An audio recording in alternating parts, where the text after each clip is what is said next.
At Verizon, anyone can trade in their old phone for a new one on us with Unlimited Ultimate, which means everyone in your family could get a new phone and stay on your family plan, keeping you close. Hey, Mom, you seen my toothbrush? Yeah, I'm almost done with it. Oh, maybe too close. Trade in and additional terms apply. See Verizon.com for details.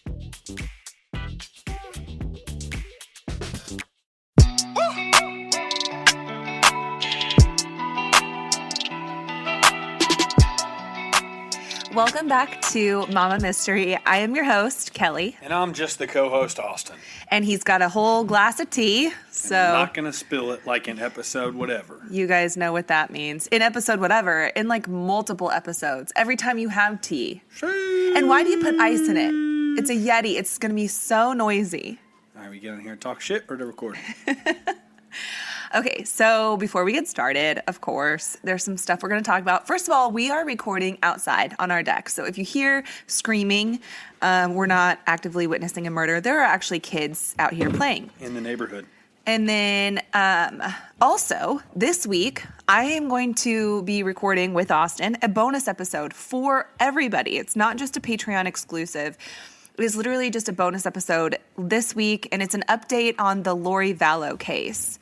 So you're going to want to listen to that because we're going to kind of dive into the legal process. And, you know, she was recently declared incompetent to stand trial. We're going to talk about exactly what that means because I went ahead and figured it out. I wanted to know. So I'm going to share that with you guys just in case there are some of you that are like, oh my gosh, no way she's going to get away with this.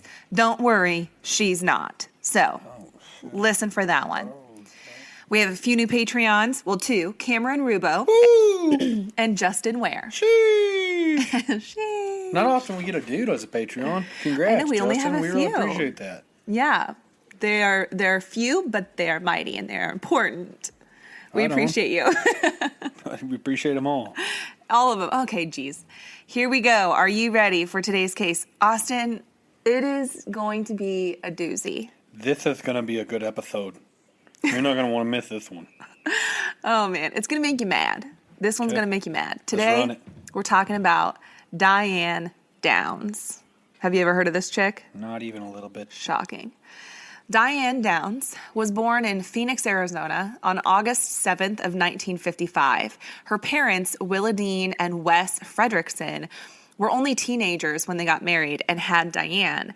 They were old-time Baptist parents who were super conservative and strict. And due to their age, they may have fallen short in some aspects of parenting. She said that her dad spent way too much time with her mom, so her mom spent no time with her.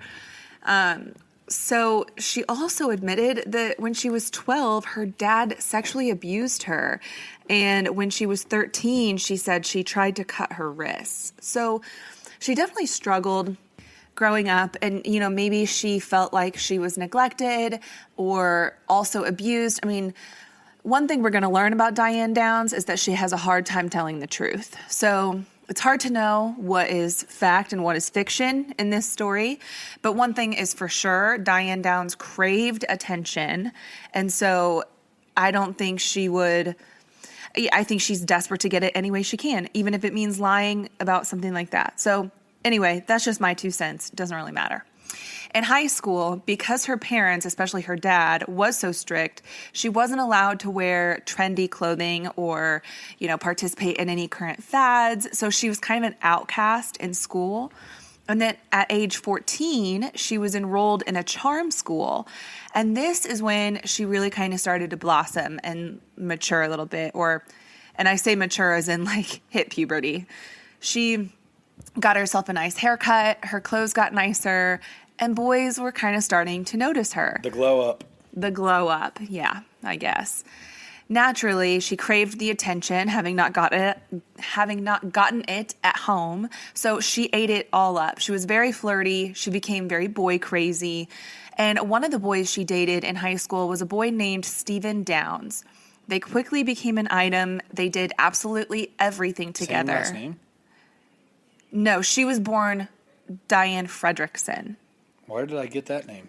Because her name is Diane Downs. Now she got married. Oh my shit. God, you're so Put pretty. 2 and 2 together, didn't I? You're so cute and pretty. Yeah, So anyway, after graduation, Stephen went to the Navy and Diane went to Pacific Coast Baptist Bible College in Oregon, California.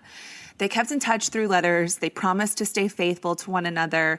But that didn't really last, as Diane was actually expelled from her school after only 1 year for, quote, promiscuous behavior. Well, I'm just going to let you know, somebody had the same thought I did, that she was going to be ended up with her cousin. And psych, it wasn't in Phoenix, it was down in good old Alabama. Okay, so we're still talking about how you thought her name was Diane Downs and she I'm just dated a boy kidding. named Stephen Downs. And I had nothing against Alabama. I think Are we Alabama's gonna get past cool. that, So or- if you're in Alabama, I'm not sorry. I was just kidding. May Okay. I move on? She got promiscuous. Yeah, she got a little hoochie mama Dirty girl.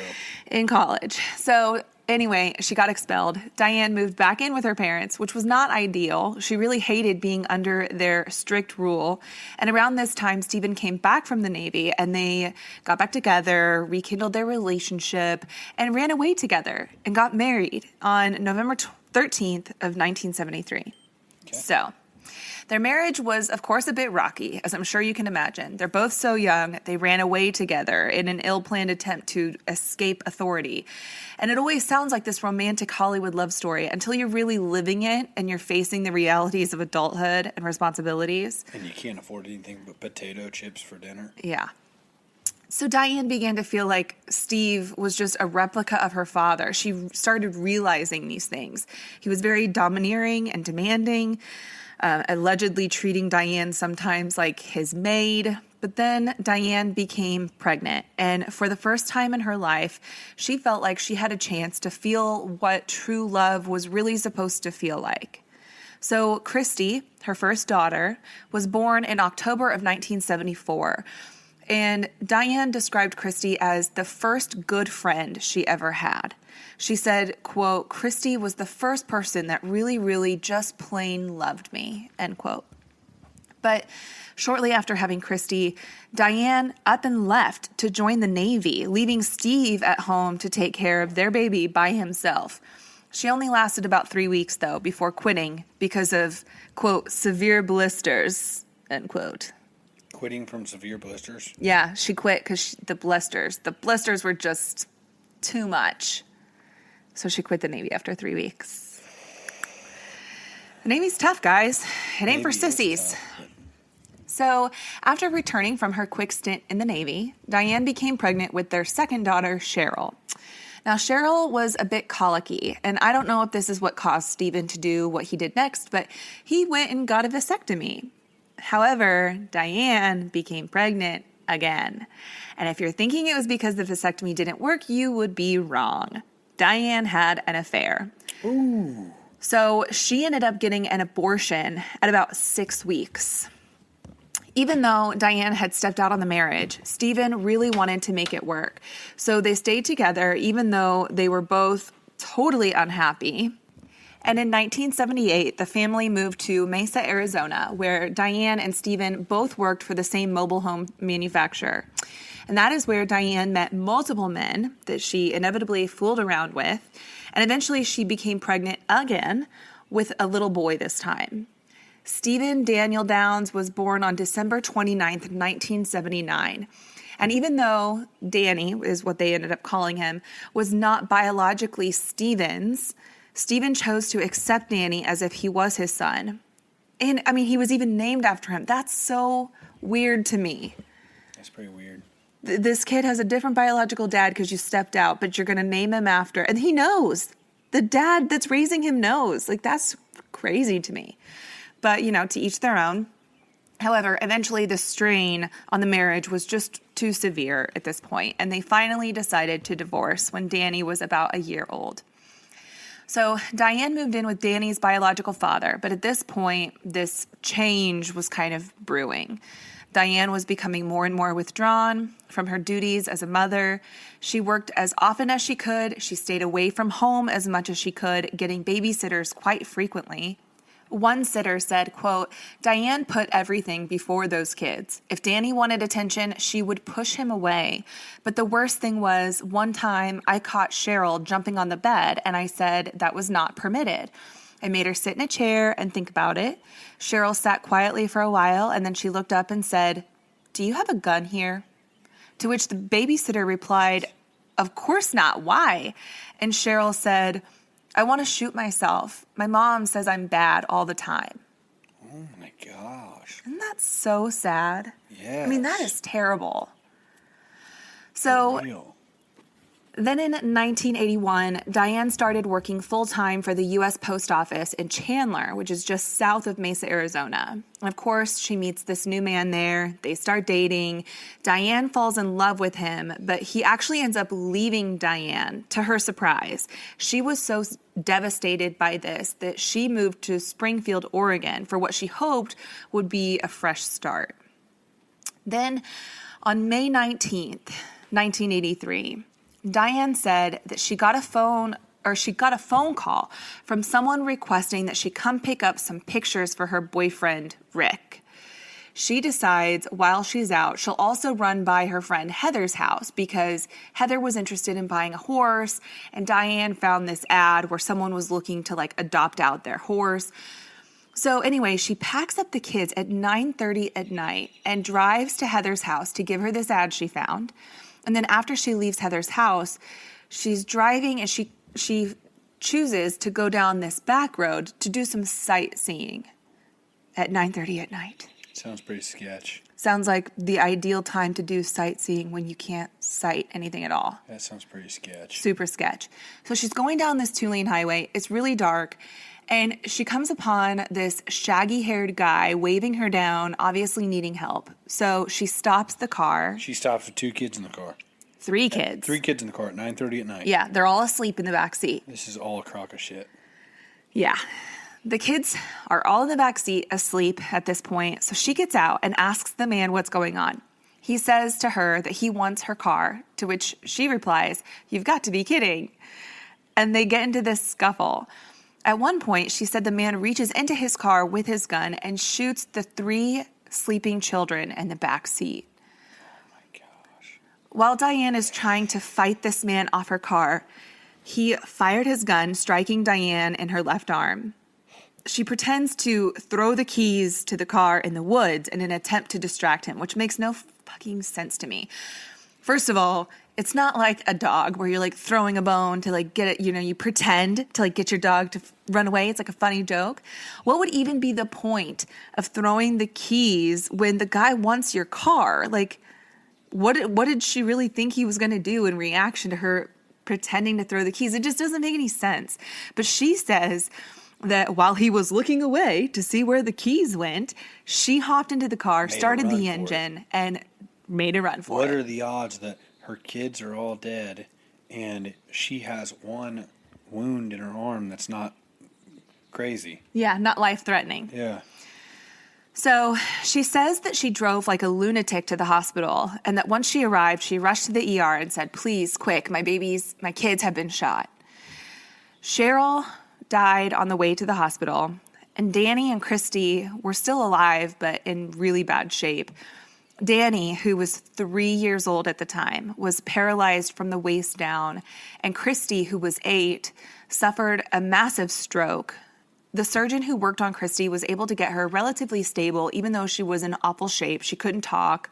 I mean, it was unknown how she was even going to recover after this. But when the doctor came out to give Diane an update, he was taken aback by how calm Diane seemed. She never once shed a single tear the entire time she was there. And he was even more shocked when she muttered the words, quote, "Man, I really messed up my new car. There's blood all over it now." Oh my goodness.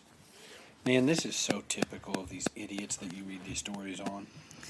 Just terrible people. Yeah. And, like you pointed out earlier, nurses also found it odd that Diane was only shot in the arm while her kids suffered catastrophic injuries. And not only when that... they were fighting, this supposed guy with shaggy hair that flagged him down at 9:30 on a 2-lane highway chose to shoot all the kids and shoot her in the arm and she was able to get away. Like, what? It's like, so listen to the whole story. far-fetched. It's all BS. You can tell the second you start telling it. Yep. So not only that, but on the way to the hospital, Diane managed to tie a towel around her own arm, but not assist any of the kids with their injuries. How convenient. Oh my gosh, this lady sucks. Yeah, she sucks big time. So investigators begin to realize that a lot of her story is just not adding up. Why did she have her kids out so late at night? Why would she stop for a random man on the road when her kids are in the back seat? And again, why was she only shot in the arm? And why did she wrap her own arm? I mean, there's just too many things. It's obvious. So police start getting suspicious, and they ask Diane if she would do a taped reenactment of exactly what happened.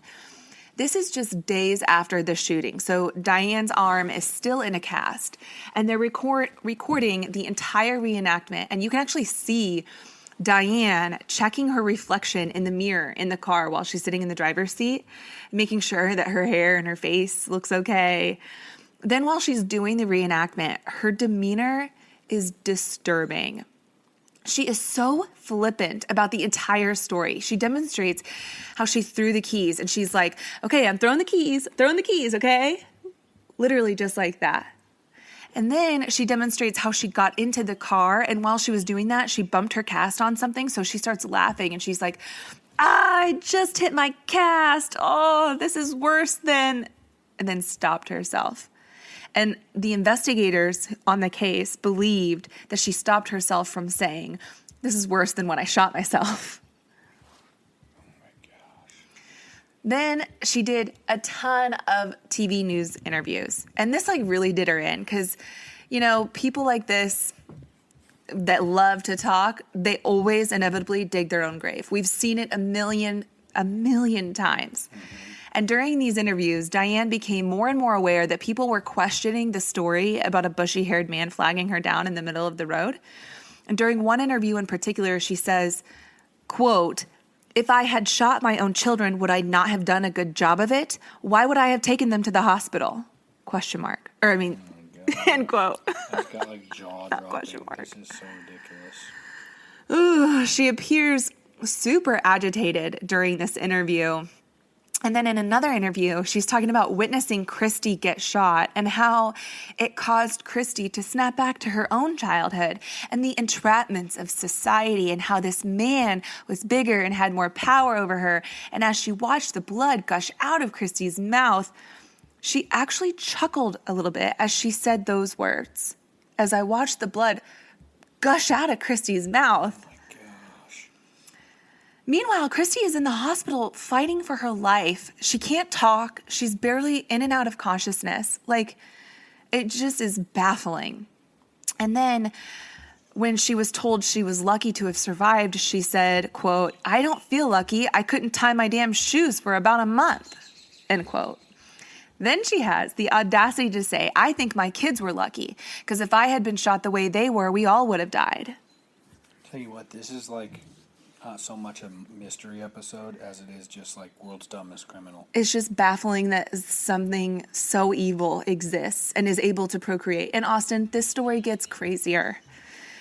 So now the jig is up. The investigators are on to Diane. They get a warrant to search her house. And while they're in her house, they find her diaries and a ton of handwritten love letters to somebody named Nick. And it's spelled K-N-I-C-K.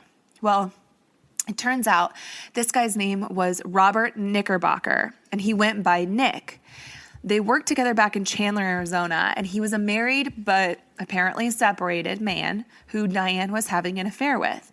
Their relationship, though, was very one-sided, with Diane being practically obsessed with him, as she is with every man in her life, but him not really reciprocating those feelings. And when they broke up, she decided to leave Arizona for Oregon. And he admits that it was a huge sigh of relief, but Diane was really hoping he would chase after her. And when he never did, she became really desperate. But would she be desperate enough to kill her own kids just to be with a man or just to get his attention? Well, it came out through these letters that Robert really didn't want kids, that he liked kids, but he just didn't have any interest in being a dad. So just like that, a motive appeared. that it was possible Diane attempted to kill all 3 kids so that she could be with Robert Knickerbocker. The state of Oregon ended up taking custody of the kids, so Diane could not be around them. But Diane said herself in an interview on TV, quote, "You can't replace children, but you can replace the feeling that they give you, and it's just so easy to conceive." Oh my gosh. And conceive she did. But with who? Well, she admits that when she was delivering mail on her route, she chose a man who was really good looking, had a good bone structure, and one evening she showed up at his house with some whiskey and weed and did the deed. And she knew her cycle very well, knew exactly when she'd be ovulating, and so she essentially tricked this man into getting her pregnant. And he never had anything to do with the baby, and it baffles me. It baffles me that evil people like this can conceive so easily while well-meaning people who try desperately to have a baby struggle with it. I just don't get that. But anyway, meanwhile, during the investigation, forensics showed that the blood splatter evidence did not line up with Diane's version of events, which is no surprise. There was no blood splatter on the driver's side of the car. There was no gunpowder on the driver's door or on the inside of the door. And there was even evidence that proved that Cheryl had tried opening her door and getting out of the car before she was shot in the back. Something that Diane never admitted to. She never indicated that any of the kids tried to open the door or get out of the car. They were also able to retrieve shell casings from the crime scene that appeared to be from a Ruger .22 caliber handgun. Diane told police that she never owned a gun, but both Robert Knickerbocker and her ex-husband, Steve Downs, told them that that was not true. They ultimately found the handgun that Diane owned, and sure enough, when the shell casings were examined under a microscope, they were able to find the markings on the shell casings could have only come from the gun that Diane owned. Because every time you shoot a gun, these little markings from the inside of the barrel will mark the bullet or the shell casing. And it's kind of like every gun's own fingerprint. Yep. So lastly, a witness came forward who testified that he was driving behind Diane's car that night, and he was really frustrated by how slow she was driving on the highway. And the timing would have been after her and her kids were shot. So she's literally driving like 8 miles an hour, almost probably hoping that they'll bleed to death on the way to the hospital. It's freaking heartbreaking to imagine these kids looking down the barrel of a gun, knowing that their mom, who they're supposed to be someone they could trust more than anybody in the world, is shooting them. Yeah, is pulling the trigger. And picturing this little girl trying to run, it's just like they're figuring out that the person they can trust more than anybody betrayed them, and it's so sad to think about. Mm-hmm. It's absolutely awful. So at this point, Christy still was not able to talk, but her nurses testified that anytime Diane ever came into the room, her vitals shot through the roof. It's like she sensed that her mom was there or knew her mom was there, and her heart rate started to rise, her blood pressure started to rise. You can't fake that. No, you can't. And at this point, they're just patiently waiting for her to regain the ability to talk so that maybe she can tell them what happened, because she really is the only witness capable of doing that. So Diane is brought in for another interview with police, and this time her story changes completely. This time she tells them that there were actually 2 men who attacked her and her kids, and that one of them even called her by name. And probably made her shoot her. Well, and I bet that's what she's... Yeah, I'm just guessing that's what she was going to say. Well, then she grows frustrated with the interrogation because they're basically telling her, your story stinks. We know it was you. So she tries to bait them, telling them that she knows who did it. She knows him by name, and they can have fun looking for him without her help. And she storms out. She literally says that to investigators. But they still didn't arrest her, all because they're waiting on that one key witness, Christy, to regain the ability to speak so that she could tell them what happened. And slowly but surely, she became more and more able to communicate with people. She worked with therapists to work through exactly what happened that night. And at first, she was absolutely terrified to talk about what happened or who shot her. So the therapist made a deal with her. Christy would write the name of the shooter on a piece of paper, put it in an envelope and seal it, and then they'd throw it in a fireplace. And they did this over and over until she became more trusting of the therapist to talk about what really happened. And, so she could like muster up the courage to talk about it. Mm-hmm. When she was finally willing to talk about who shot her, she allowed the therapist to open the envelope, and sure enough, it said, "My mom." Oh my gosh, I got the goosebumps. It's so freaking sad. It's horrible. It makes me want to cry. Yeah. So, February 28th, 1984, Diane was finally arrested 9 months after she shot her own kids.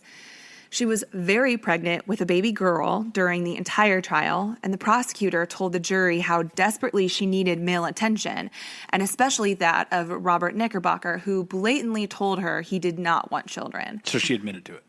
No, she never admitted to it. The prosecutor is telling the jury what he believes happened. The prosecuting attorney is the one against her. Got it.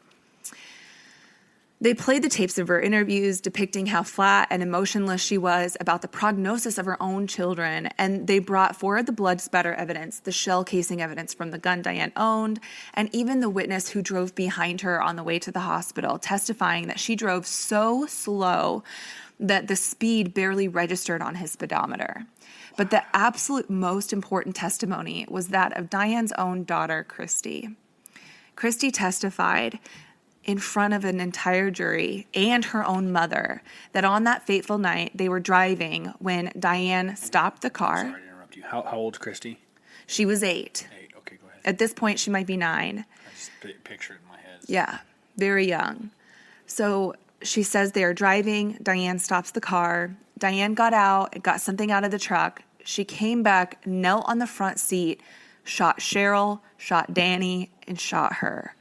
And the prosecutor, Fred Hughey, asked Christy, "Do you know who shot Cheryl?" And she said, "Yes, my mom." And he said, "How do you know that?" And she said, "I watched." So not only are you getting shot by your own mother, but you're watching your mother shoot your siblings. I mean, it's like the most horrific thing. I mean, unfathomable. So on June 17th, 1984, Diane Downs was convicted on all 3 charges against her of murder and attempted murder. She was sentenced to life in prison plus 50 years. She was required to serve 25 years before being eligible for parole. In 1986, the prosecutor on this case, Fred Hughey, and his wife actually adopted Danny and Christy, which is a very... The prosecutor did? Yeah, adopted that's Christy and crazy. Danny. I mean, that is like the only silver lining, I think, to this story. I mean, obviously that they survived, but also that they were adopted to a good home. The prosecuting. Yeah. That's crazy. I mean, that has to, like, I can't even imagine, okay? So I'm not even going to try to imagine what that would feel like, but I hope that it gave them some sort of feeling of security and protection. Safety, yeah, safety. But just when you think this story is over, in July of 1988, Diane Downs escaped from prison. For 10 days, she managed to elude police from 14 different states. And this absolutely terrified Fred Hughey and his wife because they feared Diane would try to come after Christy and Danny. Not only that, but the baby Diane had after the trial was immediately given up for adoption and was adopted by the Babcock family. They feared as well that Diane would come after her also. So after she was captured, Fred Hughey lobbied for her to be transferred across the country all the way to New Jersey, the New Jersey Department of Corrections, and that's where she went. How did she escape? Do you know any details? She climbed a fence. She climbed a fence with the spikes on the top. Yeah. She just climbed a fence and hopped off. And then they didn't catch her? Like they didn't... For 10 days. Wow. Yeah. I'm honestly kind of surprised she didn't end up pregnant. Do you know how she got caught? I don't remember the details. I remember watching a story on this case a long, long, long time ago. And I know she ended up staying with a man. I mean, shocker. But I don't remember how she got caught. No. Wow. Yeah. I'll have to look that up now. But anyway, Diane has been diagnosed with narcissistic, histrionic, and antisocial personality disorders. Not surprised. In 2009, she was considered eligible to go in front of the parole board. F that. But her release was denied. Good. Over the years, she still maintains her innocence, claiming that she had absolutely nothing to do with the crime. And typically when you're denied parole, or at least maybe it's just in this state or in her case, but you have the opportunity to reapply every 2 years. But this parole board suspended her next eligibility by 10 years. So she will face the parole board again this year. Although the date is unknown, and I highly doubt she will get out, considering that she still shows no remorse or accountability for what happened. Even if she did, it doesn't matter. Like, It doesn't matter. That's what You deserve to know rot. about the justice system I still don't know a lot about it, but to the degree of research or listening that you've done on this episode, and I'm just like mind blown by how it all works. Like the fact that anybody would even get a shot. Yeah. You killed 3 kids. You should never have a shot. Mm-hmm. Death penalty, if anything. And You if don't tried believe in to the kill death 3 penalty, kids. Yeah, and if you don't believe in the death penalty, then that's fine.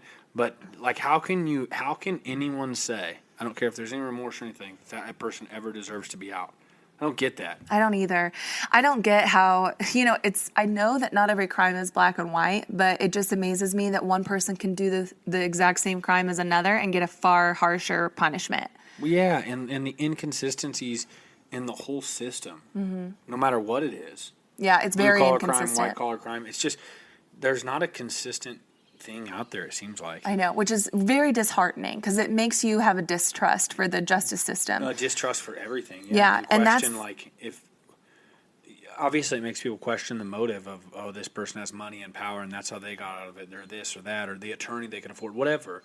It's just crazy. Mm-hmm. But I don't know that there's any... Like, I'm sitting here, obviously, pointing out the problem like everybody else does. I don't know the solution. I don't know enough about it. Well, there's just so many different acts and laws that have been passed that it's like... It's just impossible to treat any case the same. And I think ultimately it would have to come down to there being a wash of the justice system and maybe kind of narrowing down. I don't know, because then you get yourself into more trouble because obviously not every crime is treated the same. I don't know how to fix it.